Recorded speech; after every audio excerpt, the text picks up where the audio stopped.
ये वक्फ कानून तो बना, लेकिन इसी के बहाने सरकार के खिलाफ माहौल बनाने का बहुत बड़ा हथियार भी बना, जिस कानून का आम मुसलमानों से कोई संबंध तक नहीं है। उन्हीं को भड़काया जा रहा है, उन्हीं को सड़क पर उतार कर सरकार के खिलाफ माहौल बनाया जा रहा है, और इसी माहौल बनाने के चक्कर में बंगाल जल रहा है। लॉ एंड ऑर्डर का ये ममता मॉडल दिख रहा है, लेकिन वहीं यूपी में योगी मॉडल ने भनक लगते ही दंगाइयों पर एक्शन शुरू कर दिया। तो यानी कि उपद्रव के ऊपर Bengal model versus UP model क्या कहता है, इस रिपोर्ट में देखिए।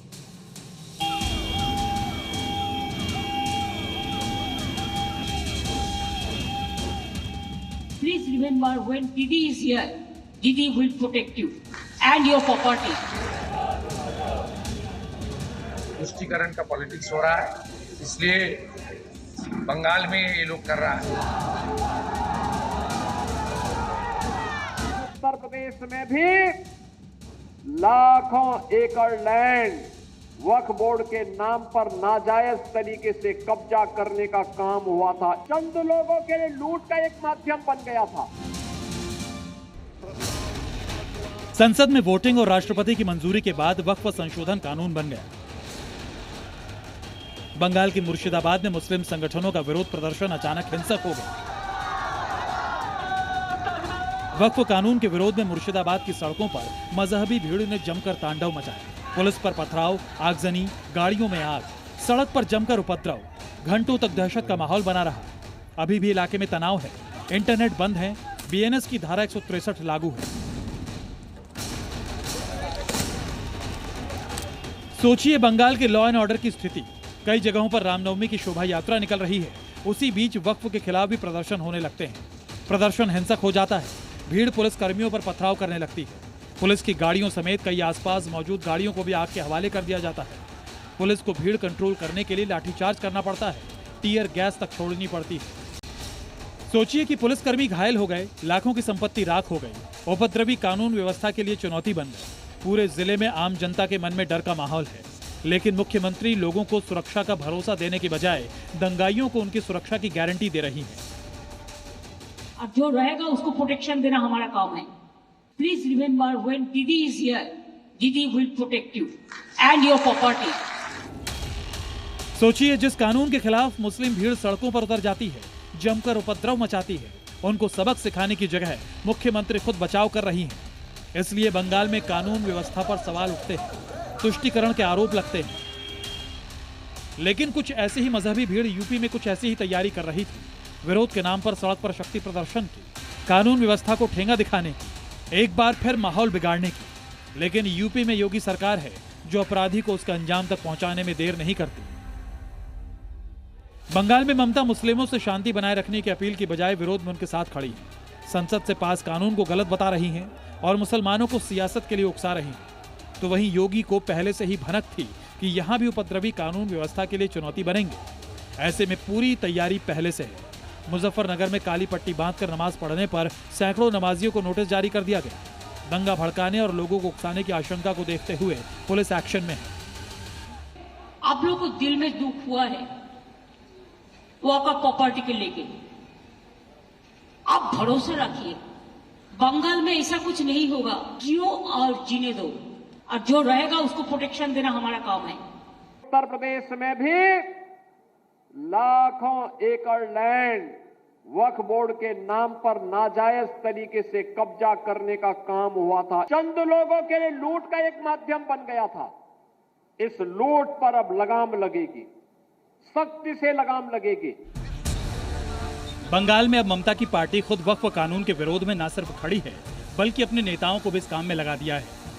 जमीयत उलेमाए हिंद के पश्चिम बंगाल अध्यक्ष और ममता बनर्जी कैबिनेट में मंत्री सिद्दीकुल्लाह चौधरी के नेतृत्व में 10 अप्रैल को बंगाल में वक्फ संशोधन कानून के खिलाफ विरोध प्रदर्शन की तैयारी है, जिसका इन आम मुस्लिमों से कोई लेना देना नहीं है। बंगाल में जंगल राज तो अपीजमेंट पॉलिटिक्स के लिए हो रहा है, तुष्टीकरण का पॉलिटिक्स हो रहा है, इसलिए बंगाल में ये लोग कर रहा है। दूसरा प्रदेश में करने का मौका नहीं मिल रहा है।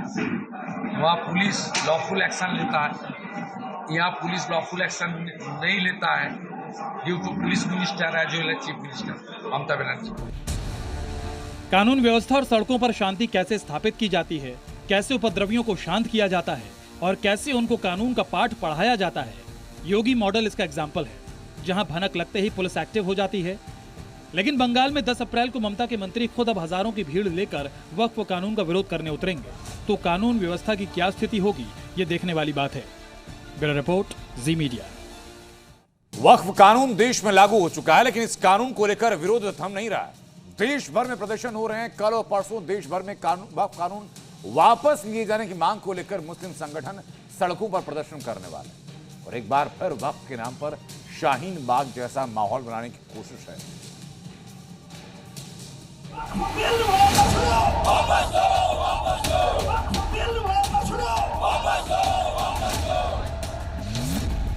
वक्फ के लिए सड़क पर उतरेंगे भाईजान।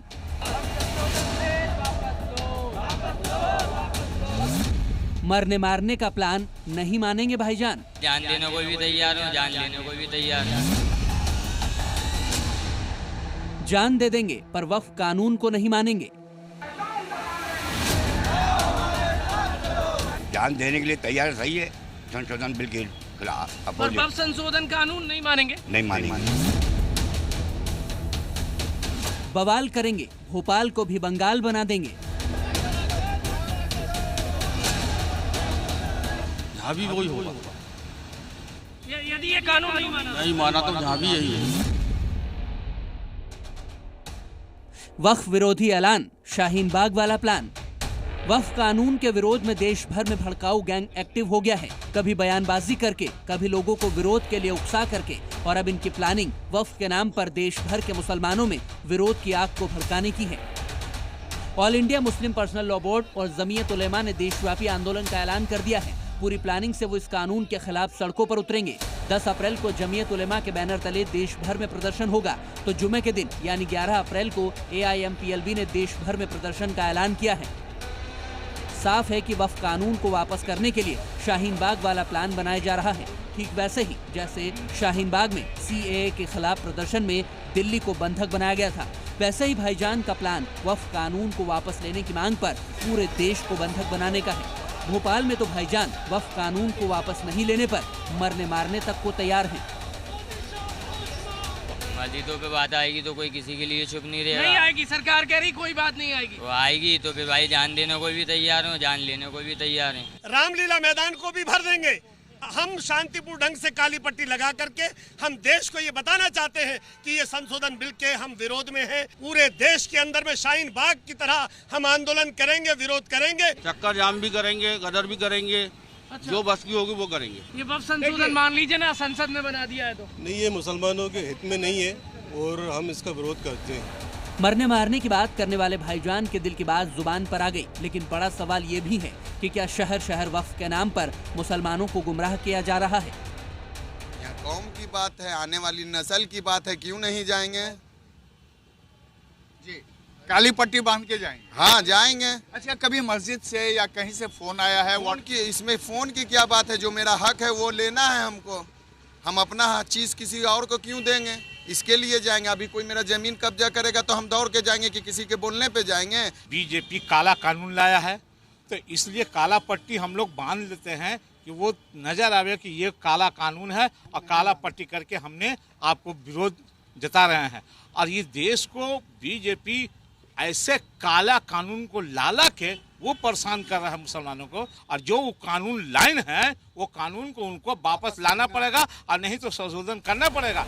संभल में भाईजान ने तो यहाँ तक कह डाला कि अगर मजहब पर आंच आती है तो रोजगार छोड़ने से भी उन्हें कोई गुरेज नहीं है।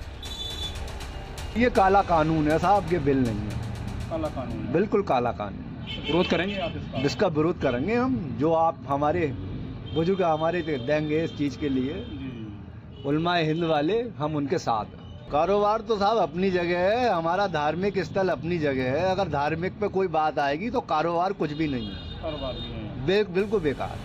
शाहीन बाग प्रकरण की गवाह रही देश की राजधानी दिल्ली में भी वक्फ कानून को लेकर माहौल गर्म है और दिल्ली के मुसलमान एक बार फिर वही तस्वीर दिखाने की तैयारी में हैं। यार मुस्लिम काली पट्टी बांधेगा तो हमें तो बांधने पड़ेगा ना भाई, हमें भी इनकलाब का झंडा उठाने पड़ेगा ना, नहीं तो कैसे बात बनेगा बताओ आप। क्या आप लोग जाएंगे विरोध प्रदर्शन करने? जरूरत पड़ेगा तो जाना पड़ेगा। अपने हक के लिए जाएंगे, क्यों नहीं जाएंगे। ठीक है, जो गलत हो रहा है उसके लिए तो जाना पड़ेगा ना। आप समझ लीजिए बहुत ही गलत स्टेप इन्होंने उठाया है, क्योंकि ये होना नहीं चाहिए था। मतलब इन्होंने जो ये बिल पास किए इससे बहुत ही प्रॉब्लम हो जाएगी। ये बयान, ये तल्ख तेवर बताने के लिए काफी है कि यूपी हो या एमपी या फिर दिल्ली या बिहार, वक्फ को लेकर प्रदर्शन की आग आने वाले दिनों में और भड़क सकती है। ब्यूरो रिपोर्ट, जी मीडिया।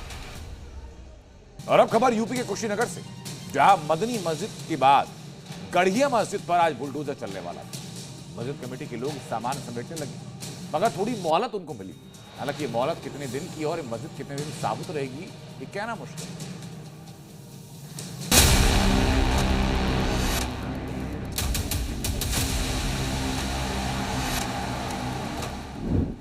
कुशीनगर की अवैध मदनी मस्जिद को 2 महीने पहले बुलडोजर चलाकर जमींदोज कर दिया गया था, और अब कुशीनगर की एक और मस्जिद पर बुलडोजर का खतरा मंडरा रहा है।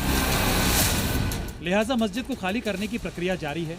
मस्जिद का सारा सामान ट्रैक्टर में भरकर दूसरी जगह ले जाया जा रहा है, जिसमें पंखे, गद्दे, माइक, लाउडस्पीकर और धार्मिक किताबें शामिल हैं। दरअसल कुशीनगर के गढ़िया गांव की ये मस्जिद सरकारी जमीन पर अवैध तरीके से बनाई गई थी, जिसे हटाने के लिए प्रशासन ने 20 मार्च को नोटिस लगाते हुए मस्जिद कमेटी को 8 अप्रैल तक की मियाद दी थी। और आज चूंकि 9 अप्रैल है, तो मस्जिद कमेटी के लोग खुद ही मस्जिद का सामान हटाने लगे। यहाँ पर जो पंखे लगे हुए हैं उनको भी निकाला जा रहा है। इसके साथ साथ चूँकि ईदगाह के साथ साथ अगर हम बात करें तो ये पूरा जो मस्जिद परिसर है इसको पूरा गिराए जाने का आदेश जारी हुआ था, जिसके बाद इसको जो है मस्जिद को सील कर दी गई थी। तो उसके बाद अब फिलहाल आज चूँकि कल 8 अप्रैल थी, तो कल की आखिरी मियाद थी, तो आज सुबह ही जो लोग हैं वो यहाँ पर पहुँचे हुए हैं। आपको कितनी नोटिस अभी तक दी गई है? एक ही नोटिस मिला है। एक ही नोटिस जी।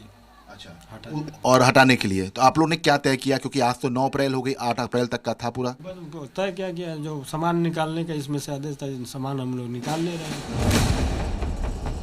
कुशीनगर के गढ़िया गांव की इस मस्जिद के खिलाफ काफी समय पहले ही शिकायत दर्ज की गई थी। ये मस्जिद सार्वजनिक रास्ते पर 20 साल पहले बनाई गई थी, जिसकी शिकायत करने पर प्रशासन ने एक्शन लिया।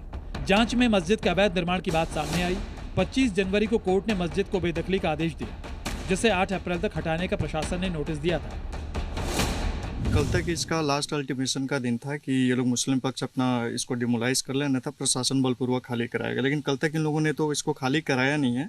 अब आशंका यही है कि प्रशासन अब इसको बलपूर्वक ही खाली करवाएगा। अगर ये लोग अपनी स्वेच्छा से ये नहीं हटाए हैं तो मस्जिद पे अगर बुलडोजर की कार्रवाई होती है तो जो भी खर्च लगेगा वो मुस्लिम कम्युनिटी को देना पड़ेगा। दरअसल इस मस्जिद की वजह से यहाँ से आने जाने वालों को काफी तकलीफों का सामना करना पड़ता था। गांव के लोगों का आरोप है कि ये मस्जिद बीच रास्ते में होने की वजह से कई हादसे भी हो चुके हैं। अच्छा, ये मस्जिद यहाँ सड़क पर बनी है तो इसकी वजह से तेज वाहन जो आते हैं दिक्कत होती है गाँव टर्निंग करने में दिक्कत होता है टर्निंग करने को। तो कोई एक्सीडेंट भी कभी होता है? पहले हुआ था एक स्कूटी से। अच्छा, मर गई वो लड़की। एक्सीडेंट यही सामने? हाँ, इसी वजह से। हालांकि बुलडोजर एक्शन के डर से मस्जिद कमेटी की तरफ से तहसील में अपील दाखिल की गई, जिसके निस्तारण तक फिलहाल प्रशासन ने बुलडोजर कार्रवाई पर विराम लगा दिया है। यानी गढ़िया मस्जिद को फिलहाल पीले पंजे के वार से राहत मिल गई, मगर माना जा रहा है कि जल्दी इसका भी अंजाम मदनी मस्जिद जैसा ही होने वाला है। बुलडोजर कार्रवाई को लेकर अभी फिलहाल थोड़ा सा इंतजार और करना होगा, और कुशीनगर की ये जो गढ़िया मस्जिद है इसको जो अपील दाखिल की गई थी मुस्लिम पक्ष की तरफ से उसका निस्तारण करने के बाद ही गिराया जाएगा। कैमरामैन गिरीश के साथ विशाल रघुवंशी, जी मीडिया, कुशीनगर, तमकोही राज। यूपी के फतेहाबाद में ट्रिपल मर्डर में योगी फोर्स एक्शन में पहले 2 आरोपियों का एनकाउंटर हो चुका है, 4 को गिरफ्तार किया जा चुका है, और अब जहां ट्रिपल मर्डर हुआ वहां बुलडोजर एक्शन भी हो रहा है।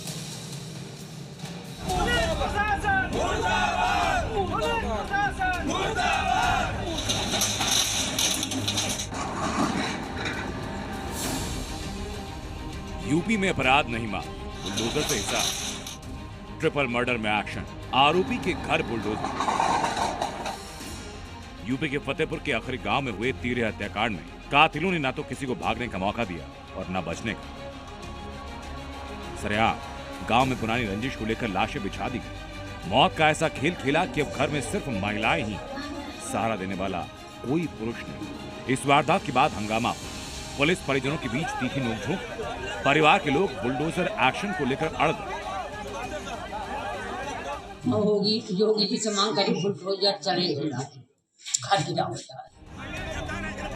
लेकिन ट्रिपल मर्डर केस में अब पुलिस प्रशासन ने एक्शन लिया और बुलडोजर कार्रवाई। हत्याकांड के आरोपी ज्ञान सिंह की तरफ से सरकारी जमीन पर बनाई गई अवैध कोठरी को बुलडोजर से ढहाया गया। बुलडोजर एक्शन के वक्त मौके पर कई थानों के फोर्स थे, खुद डीएम एसपी वहीं पर थे। मौके पर कोई अप्रिय घटना नहीं हुई और न ही किसी ने विरोध प्रदर्शन किया। मामला फतेहपुर के आखिरी गांव का, जहां किसान नेता पप्पू सिंह, उनके बेटे अभय सिंह और भाई रिंकू सिंह सहित 3 लोगों की गोली मारकर हत्या कर दी गई। इस मामले में पुलिस ने मृतक के परिजनों की तहरीर पर गांव के पूर्व प्रधान मन्नू समेत 6 आरोपियों के ऊपर हत्या का मुकदमा दर्ज कराया। गिरफ्तारी के लिए एडीजी के आदेश पर 10 टीमें बनी। अब तक 4 आरोपी पकड़े जा चुके हैं, 2 का एनकाउंटर हो चुका है। ट्रिपल मर्डर का आरोप पूर्व प्रधान और उसके साथियों पर है। बताया जा रहा है कि रास्ते में ट्रैक्टर निकालने को लेकर कहासुनी हुई। इसके बाद आरोपियों ने ट्रिपल मर्डर को अंजाम दिया। बताया ये भी जा रहा है कि प्रधानी को लेकर दोनों पक्षों के बीच पुरानी रंजिश थी। ब्यूरो रिपोर्ट, जी मीडिया। और अब बात सनातन के उन दुश्मनों की जो शहर शहर माहौल खराब करने में जुटे। रतलाम से जयपुर तक हिंदू की भावनाओं को भड़काने की कोशिश। मध्य प्रदेश के रतलाम में शिव मंदिर में तोड़फोड़ हुई तो राजस्थान के जयपुर में श्री राम के पोस्टरों पर काली पोती। सवाल ये, शहर शहर सनातन को निशाना क्यों बनाया जा रहा है?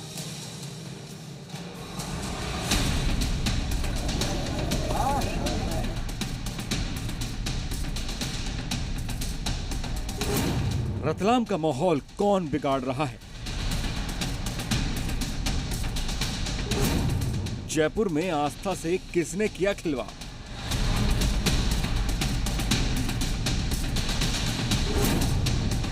एमपी टू राजस्थान, सनातन का दुश्मन कौन? क्या नफरती गैंग शहर शहर माहौल बिगाड़ने में जुटा है? क्या वक्फ कानून बनने के बाद कोई नई साजिश की स्क्रिप्ट तैयार हो रही है? क्योंकि शहर शहर सनातन पर अटैक की जो तस्वीरें सामने आ रही हैं, वो तो इसी ओर इशारा कर रही हैं। जयपुर से सटे रेनवाल में सनातन विरोधियों ने भगवान राम के पोस्टर पर कालिक पोती, तो मध्य प्रदेश के रतलाम में शिव मंदिर में तोड़फोड़ की गई।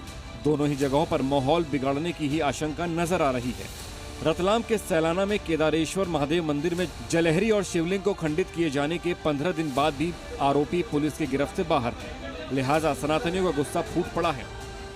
सनातन समाज के बैनर तले सैलाना समेत रतलाम के हिंदुओं ने जिले के एसपी से मिलकर ज्ञापन सौंपा। इस प्रकार घटनाएं समाज में धार्मिक श्रद्धालुओं की आस्था को नुकसान पहुंचाती है।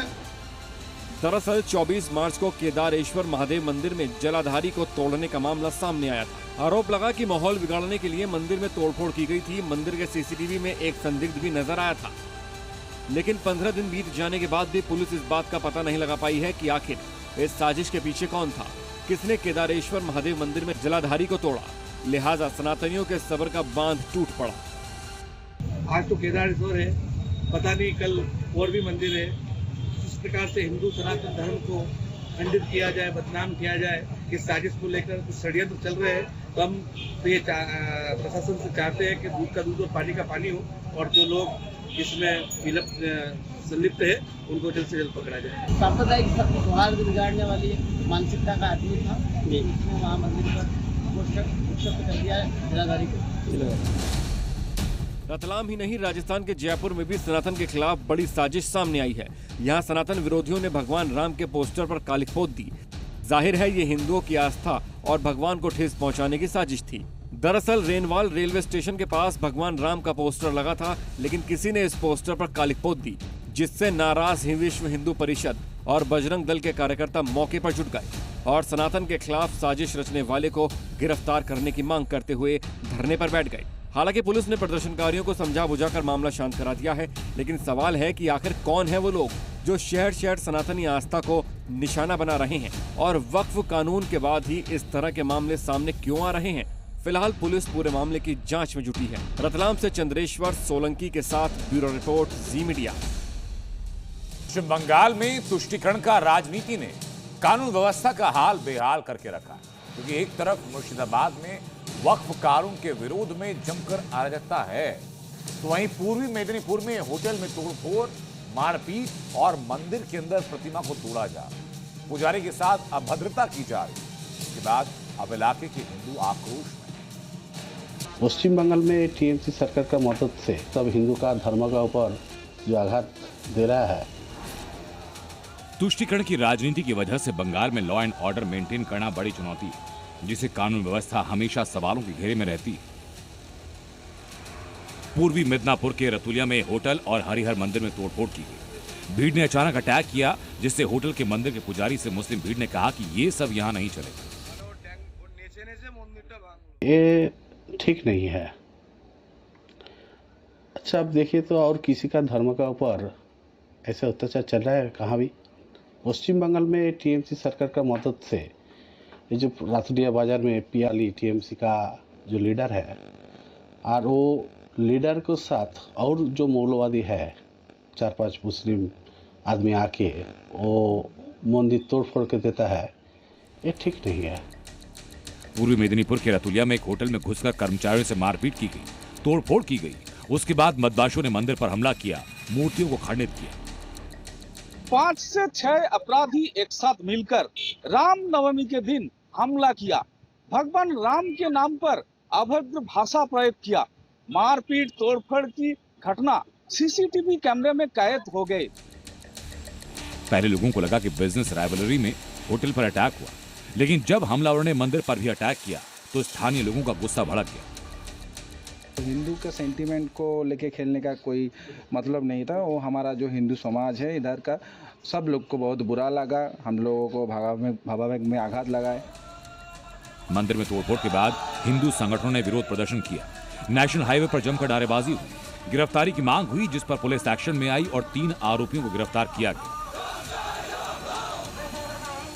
ये जो पूरा घटना हुआ है, ये पूरा टीएमसी का पार्टी का पूरा इसका साथ है, और टीएमसी पार्टी का लीडर उसके साथ है, और इसका टीएमसी का जो पुलिस का जो लोकल जो चल रहा है शासन, लोकल जो गवर्नमेंट चल रहा है, उसका जो पुलिस वगैरह जो भी है, जो भी पंचायत मेंबर है, वो जो गुंडा है उसके साथ है। लेकिन मंदिर पर अटैक के बाद मामला सियासी हो चुका है, क्योंकि हिंदुओं के बिजनेस और धार्मिक स्थलों को निशाना बनाया जा रहा है।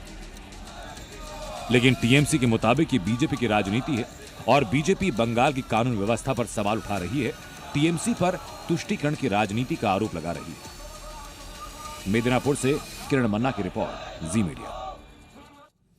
वहीं जम्मू कश्मीर विधानसभा में वक्फ कानून पर गतिरोध जारी और इसी के चलते सदन में हंगामा है, पर आज कुछ माननीय कुछ कदम आगे बढ़े। बहस की जगह आपस में मारपीट शुरू और आम आदमी पार्टी के इकलौते विधायक महराज मलिक और पीडीपी और बीजेपी के विधायकों से हाथापाई हो गई और वही आज सुर्खियां बनी। लेकिन ये विधायकों के बीच में हाथापाई क्यों हुई, इस रिपोर्ट में देखिए।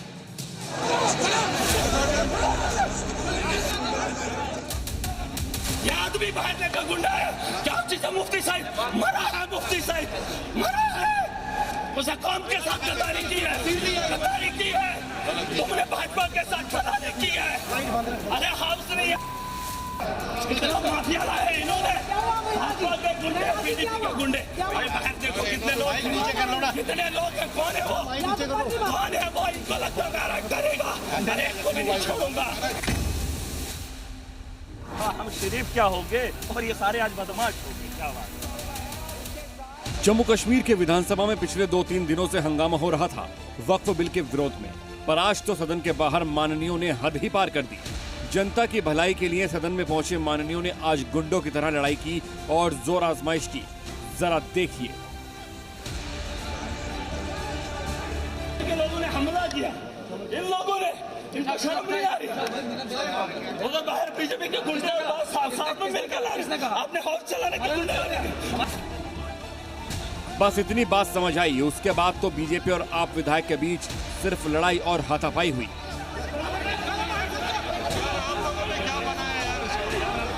माननीयों की लड़ाई आज इतनी बढ़ गई कि सदन के बाहर महाभारत ही छिड़ गई। पर आखिर सदन के बाहर ये मैदान जंग क्यों हुआ, जरा इसको भी समझिए। अगर महराज कुछ बोलता है उसका जवाब से दो, लेकिन अगर आप हाथ पे उतर आते हो ताकत का इस्तेमाल। आज हम शरीफ, आज देखो, आज पहली बार पहनावा हम शरीफ क्या होंगे और ये सारे आज बदमाश हो गए।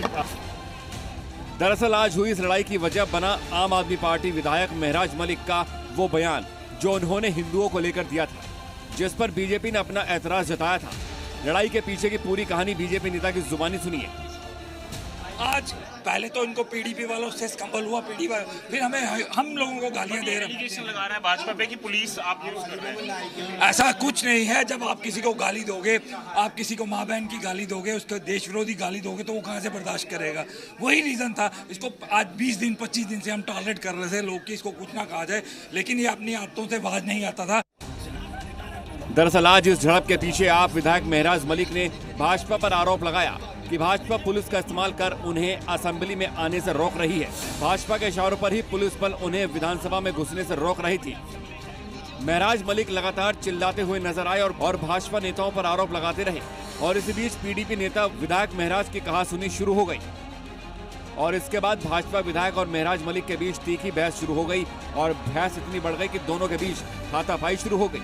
इस दौरान महराज मलिक को धक्का लगा और वो कांच के टेबल पर जा गिरी, जिसके बाद सभी विधायकों को मार्शलों द्वारा बाहर निकाला गया। दरअसल जम्मू कश्मीर विधानसभा में पिछले 3 दिनों से हंगामा हो रहा है, पर आज तो विपक्षी दलों के विधायकों में ऐसी हाथापाई हो गई कि युद्ध जैसी स्थिति ही बन गई। आज देश के 3 बड़े राज्यों के 3 बड़े शहरों से ये घटनाएं सामने हैं, जो नफरती मानसिकता की गवाही है। दिल्ली में शाहरुख ने हिमांशु की चाकू से कूदकर हत्या की, लखनऊ में सलमान ने प्रियांशु की गर्दन काट दी और मुंबई में अकबर ने एक बच्ची के साथ रेप के बाद उसका गला रेत दिया। इन घटनाओं पर ये रिपोर्ट जरा देखिए। दिल्ली से लेकर मुंबई तक से बेरहमी से हत्या की खबर है। दिल्ली में शाहरुख ने हिमांशु की चाकू से गोदकर हत्या कर दी, तो वहीं लखनऊ में सलमान ने प्रियांशु की गर्दन काट दी। मुंबई में अकबर ने एक बच्ची के साथ रेप के बाद गला रेत कर उसकी हत्या कर दी। सबसे पहले बात यूपी के लखनऊ की, जहां देर रात करीब 10:30 बजे खाना खाकर घर के बाहर टहलने निकले प्रियांशु को मोहल्ले के ही रहने वाले सलमान ने धारदार हथियार से उसकी गर्दन पर कई वार किए, जिसके बाद युवक लहूलुहान हो गया। सूचना पाकर मौके पर पहुंची पुलिस ने एम्बुलेंस बुलाकर स्थानीय CHC पर इलाज के लिए भेजा। उसे ट्रमा सेंटर रेफर किया गया, जहां उसका इलाज चल रहा है। इस हादसे के बाद परिवार वालों का रो रो कर बुरा हाल है। ये आप देख पा रहे होंगे, ये वो जगह है, ये वो लोकेशन है जहाँ पे उसका गला काटा गया था। सरेआम विशेष समुदाय के युवक के द्वारा उसका यहाँ पे गला काटा गया और उसका जो सर है वो इस तरफ था। दिल्ली में हिमांशु को तो हिंदू होने की सजा मिली है। उसने गैर हिंदू लड़की से प्यार किया तो उसके भाइयों ने मौत के घाट उतार दिया। दरअसल हिमांशु की दोस्ती पास में ही रहने वाली एक लड़की से थी। लड़की भी हिमांशु को पसंद करती थी, लेकिन दोनों के बीच धर्म की दीवार आ गई।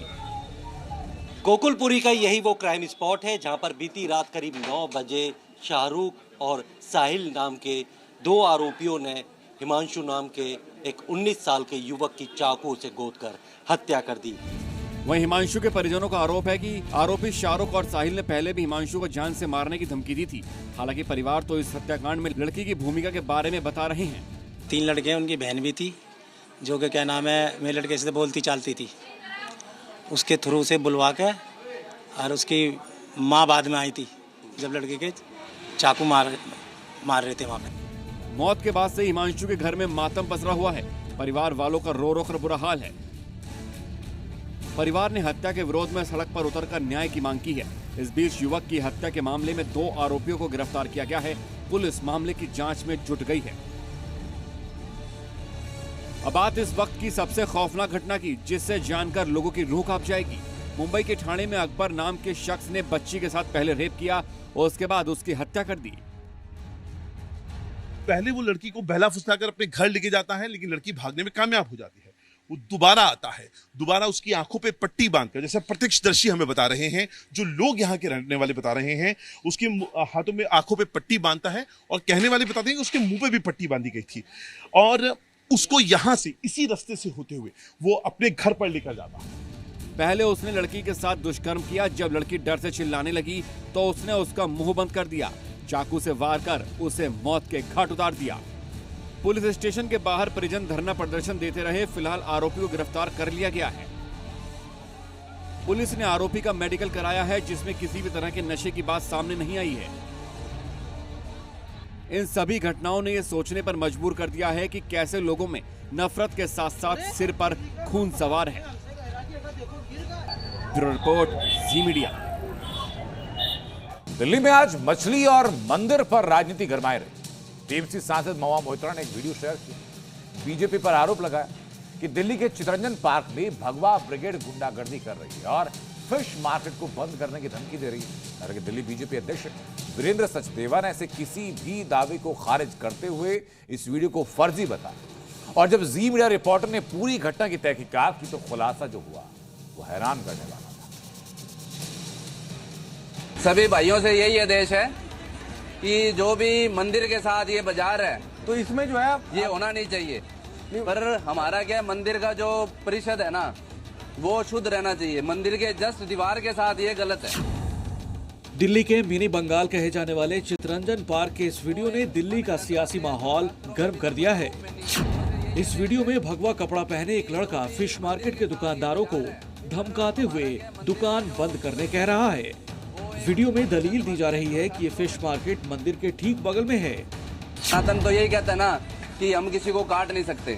आप कहने वाली बात हो जाती है कि देवी को मीट चढ़ता है। इस वीडियो को टीएमसी सांसद महुआ मोइत्रा ने पोस्ट किया और इसके लिए दिल्ली की बीजेपी सरकार को जिम्मेदार ठहराया। महुआ मोइत्रा ने आरोप लगाया कि बीजेपी कार्यकर्ता गुंडागर्दी कर रहे हैं और दिल्ली के चितरंजन पार्क में बनी मछली और मांस की दुकानें बंद करवाई जा रही हैं। सभी भाइयों से यही आदेश है कि जो भी मंदिर के साथ ये बाजार है तो इसमें जो है ये होना नहीं चाहिए। पर हमारा क्या मंदिर का जो परिषद है ना वो शुद्ध रहना चाहिए। मंदिर के जस्ट दीवार के साथ ये गलत है। सनातन तो यही कहता है ना कि हम किसी को काट नहीं सकते। आप कहने वाली बात हो जाती है कि देवी को मीट चढ़ता है। वो एक मनगढ़ंत बातें हैं जो शास्त्रों में अभी तक कोई प्रूफ में नहीं है। जो मान रहा है पर मंदिर के साथ जो चीज हो रही है ना वो कहीं ना कहीं हमें सभी सनातनियों को ठेस पहुंचा रही है। कहता है इस बात में दिक्कत है तो मुझे बताओ। डीडीए की भी चूड़ियां कसी जाएगी। डीडीए कोई ऐसे भाग नहीं सकता। डीडीए ने जो गलतियां की है हम उसको भी सुधारेंगे। मगर महुआ मोइत्रा ने जिस वीडियो को हथियार बनाकर बीजेपी पर वार किया, दिल्ली बीजेपी अध्यक्ष वीरेंद्र सचदेवा ने महुआ मोइत्रा के उस वीडियो को ही फर्जी बता दिया। एक गुमनाम वीडियो जिसकी कोई ऑथेंटिसिटी नहीं थी, महुआ मोइत्रा उसको ट्वीट करती हैं और सनसनी फैलाने की कोशिश करती हैं। एक सांसद होने के नाते उनकी जिम्मेदारी थी कि वो इस वीडियो को दिल्ली पुलिस को सौंपती, शिकायत दर्ज कराती और जांच की मांग करती। विवाद बढ़ने पर जी न्यूज की टीम ने ग्राउंड जीरो पर पहुंचकर यहां के लोगों से बातचीत की और इस घटना के बारे में जानने की कोशिश की। हालांकि लोगों ने ऐसी किसी घटना से ही इनकार कर दिया जो वीडियो में दिखाई दे रही है। सर, एक वीडियो वायरल हो रहा है जो टीएमसी के एमपी ने किया। तमाम सोशल मीडिया साइट्स पर बताया गया कि कुछ गुंडे आए थे और मंदिर चूंकि यहाँ है इसकी वजह से फिश मार्केट के लोगों को धमकाया। और फॉल्स, सब कुछ फॉल्स है। ये ट्वीट भी जो किया ना ये भी फॉल्स बनाया हुआ। Nothing, we have not seen here, no झगड़ा, नथिंग। किसी शॉप वाले को परेशान किया कोई? शॉप वाले नहीं, कुछ भी नहीं, नथिंग। फिर तो थाना में जाता, थाना आ जाता। थाना भी केम स्टडी हियर एट नाइट। जो ट्वीट देखा फिर मुझे देखा, मैंने बोला ये फॉल्स है। यहाँ तक कि फिश मार्केट से सटे जिस मंदिर को लेकर ये पूरा बवाल होने की बात कही जा रही थी, उसके पुजारी ने भी इस घटना की जानकारी होने से इनकार किया। हम लोग तो सुबह से शाम तक यहीं रहते हैं, बीच में एक आध घंटा के लिए घर जाते हैं, लेकिन आज तक हमारा नज़र में नहीं पड़ा कोई हंगामा हुआ, कोई लफड़ा हुआ, कोई धमकी दिया, कुछ नहीं हुआ। किसी ने आपसे कंप्लेंट की होगी ये मार्केट बंद कराइए, आखिर मगल? नहीं। अरे एक्चुअली तो वेस्ट बंगाल में हर जगह में तो ऐसा चलता है। माँ का भोग लगता है मछली का वेस्ट बंगाल में। मगर जी न्यूज ने वीडियो की पूरी पड़ताल करते हुए इसमें दिख रहे लड़कों को ढूंढ निकाला। जब हमने उनसे इस वीडियो के बारे में सवाल किया तो सुनिए उन्होंने क्या कहा। मेरा मेन, जब मैं मार्केट में अंदर लोगों से मैंने बातचीत की, हालांकि उसकी पूरी वीडियो भी मेरे पास उपलब्ध है, और उन्होंने किस आधार पे उन्होंने कह दिया कि हमने धमकी दी है। मैं हिंदू हूं और जो बंगाली है वो भी हिंदू है, और हम ये सनातनियों का मैटर है और हमारे हिंदू भाइयों का मैटर है, और इसमें कोई भी किसी भी प्रकार की धमकी नहीं दी। ये हमारा आपसी मैटर है। अगर हम आग्रह करेंगे अपने भाइयों से, उन्हें कोई आपत्ति नहीं है। महुआ मोइत्रा के द्वारा ये कई वीडियो को मर्ज करके, आप देख सकते हैं उस वीडियो के अंदर 2 से 3 वीडियो को मर्ज करके ये एक कट करके धमकी दिखाई गई है, जबकि हमारे द्वारा आग्रह किया गया था। इतना ही नहीं, इन लड़कों ने खुद को बीजेपी, आरएसएस, बजरंग दल जैसे किसी संगठन का होने से भी इनकार कर दिया। हम किसी भी संस्था से नहीं जुड़े हैं, ना ही हम बीजेपी से जुड़े हैं। भगवा कलर अगर आप गुंडे मानते हो तो वो कोई गुंडे का कलर नहीं है, वो हमारे भगवान श्री राम, छत्रपति शिवाजी महाराज और महाराणा प्रताप जी का वो रंग है। और हमें इस भगवा रंग पे हमें मान है, अपने देश पे और भगवा रंग पे। आपको बता दें कि दिल्ली के सीआर पार्क का ये फिश मार्केट करीब 55 साल पुराना है। यहाँ 1970 से ही मांस मछली बेचा जाता है। मार्केट के सामने ही काली माता का मंदिर है, जिसे लेकर ये पूरा विवाद बताया जा रहा है। हालांकि दिल्ली पुलिस का कहना है कि उन्हें अब तक इस बारे में कोई शिकायत नहीं मिली है। देवभूमि हिमाचल की राजधानी शिमला से खाने पीने की चीजों को अशुद्ध करने का मामला सामने आया। शिमला में थूक जिहाद को लेकर विवाद हुआ, जब दो महिलाओं ने नसीर अहमद पर थूक करके सामान देने का आरोप है कि उसने नसीर को इसके पहले भी कई बार ऐसा करते हुए देखा है। तू कौन आना आप? अगर हम ऐसे सोच रहे हैं इतने सालों से काम करते, ऐसा कौन अपने काश भैया फोन होता है इसके पास और वीडियो बनती। हिमाचल प्रदेश की राजधानी शिमला में थूक जिहाद पर विवाद हो गया, जिसका वीडियो सोशल मीडिया पर वायरल हो रहा है। वीडियो में देख सकते हैं कि दो महिलाएं दुकानदार पर थूक कर सामान बेचने का आरोप लगा रही हैं।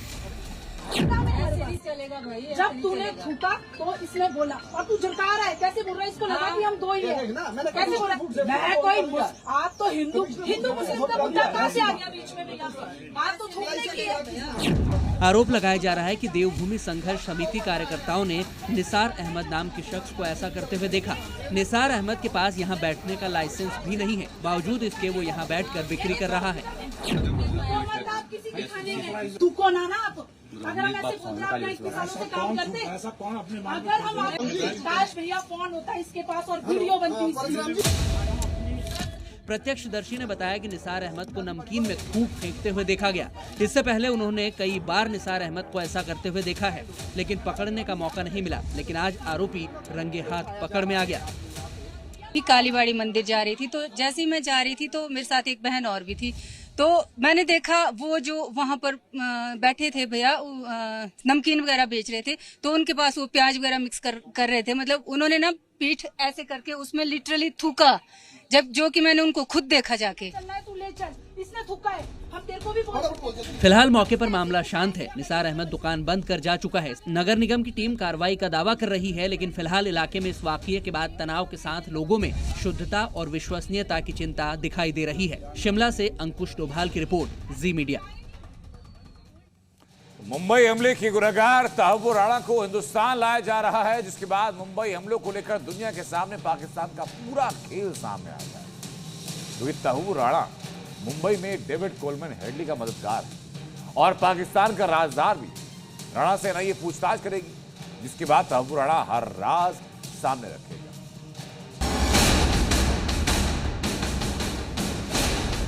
मुंबई हमले का गुनहगार तहव्वुर राणा,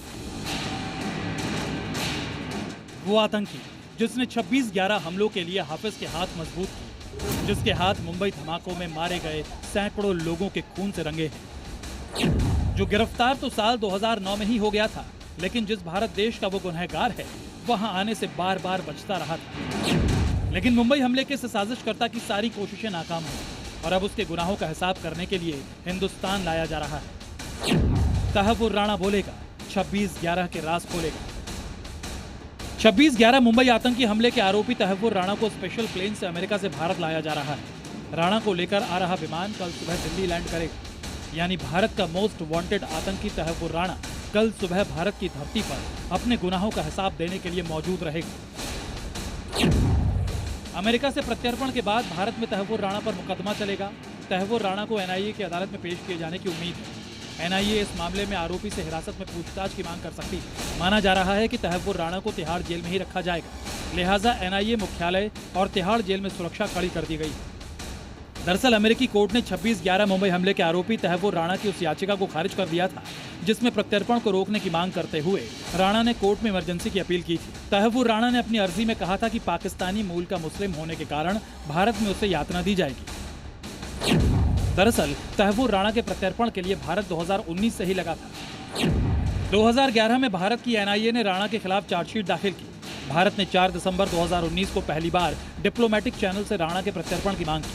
10 जून 2020 को राणा की अस्थायी गिरफ्तारी की मांग की। फरवरी 2021 में भारत ने आधिकारिक तौर पर प्रत्यर्पण की मांग करते हुए अमेरिकी न्याय विभाग को नोट भेजा। 22 जून 2021 को अमेरिका की अदालत में राणा के प्रत्यर्पण को लेकर सुनवाई के दौरान भारत ने सबूत पेश किए। इसको पकड़ा गया था जब इसने और इसके क्लासमेट और बहुत अजीज दोस्त डेविड कोलमैन हेडली, जिसका असली नाम दाऊद गिरानी था, उन्होंने डेनमार्क के एक अखबार हाईलैंड पोस्टन, जिसने प्रॉफिट मोहम्मद के कार्टून छापे थे, उस पर हमला करने का प्लान बनाया था, लेकिन वो पकड़े गए हमले से पहले। फिर हमारी शानदार agency NIA, national investigation agency, ने केस लिया और हमने ऐसे सबूत दिए जो बेमिसाल थे। इसके वकीलों ने, दाऊद राणा के वकीलों ने कहा, देखिए जी, इसको तो सज़ा हो चुकी है ऑलरेडी, अमेरिका में ये जेल में है, तो भारत क्यों जाए। एक कॉन्सेप्ट होता है इंटरनेशनल लॉ में, डबल जेपडी, एक ही गुनाह के लिए 2 जगह सज़ा नहीं हो सकती। लेकिन अमेरिकन कोर्ट ने कहा, देखिए, इसको सज़ा हुई है डेनमार्क के कांड में, जो भारत का कांड था वो बिल्कुल अलग है,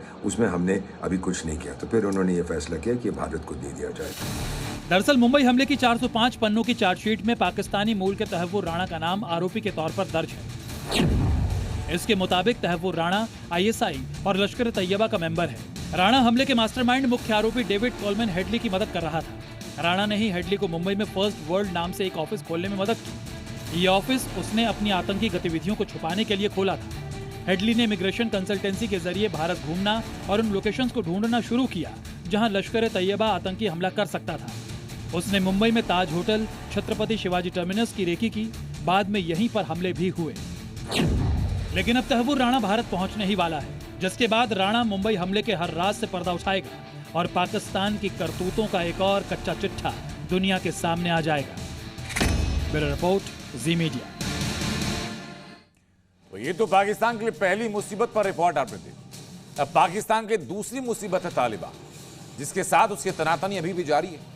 पाकिस्तान ने तालिबान के 8 लड़ाकों को मौत के घाट उतार दिया और तालिबान के गुस्से को और भड़का दिया। इसी बीच मीडिया रिपोर्ट में बात सामने आई कि पाकिस्तान में तालिबान के 500 लड़ाके घुस आए। लेकिन माना जाए कि अब एक बार फिर तालिबान पाकिस्तान से बदला लेने जा रहा है। पाक में घुसे 500 तालिबानी, मुनीर सेना में मची खलबली। तालिबान का मिशन इंतकाम, हलक में अटकी शहबाज की जान। क्या TTP को निशाना बनाकर पाकिस्तान ने बड़ी गलती कर दी? क्या TTP पर हमले करके शहबाज ने नई मुसीबत को न्योता दे दिया? इन सवालों की वजह है एक ऐसी खुफिया रिपोर्ट जिससे शहबाज शरीफ और मुनीर सेना की नींद उड़ गई है। इस रिपोर्ट के आने के बाद पाकिस्तानी सेना के हौसले पस्त हैं। दरअसल खबर है कि 500 तालिबानी लड़ाके पाकिस्तान की सीमा में घुस चुके हैं। ये तालिबानी लड़ाके अत्याधुनिक हथियारों से लैस हैं और पाकिस्तान में अलग अलग जगहों पर अटैक का प्लान बना रहे हैं। अफगानिस्तान के लिए पाकिस्तान के विशेष प्रतिनिधि सादिक खान ने खुलासा किया है कि पाकिस्तान इन 500 तालिबानियों की पहचान कर चुका है और अगर अफगानिस्तान इसके खिलाफ कोई ठोस कदम नहीं उठाता तो फिर अंजाम अच्छा नहीं होगा।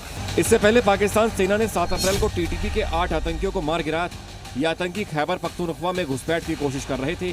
पाकिस्तानी सेना का ये ऑपरेशन 7 अप्रैल का बताया जा रहा है। 23 मार्च को भी TTP ने 16 आतंकियों को ढेर कर दिया था। सभी आतंकी अफगानिस्तान बॉर्डर से पाकिस्तानी सीमा में दाखिल हो रहे थे। पाकिस्तानी सेना ने तो अपना काम कर दिया, मगर अब बारी TTP की है, क्योंकि तहरीक तालिबान ने रमजान महीने में भी पाकिस्तानी सेना को तबाही का टेरर दिखा दिया था।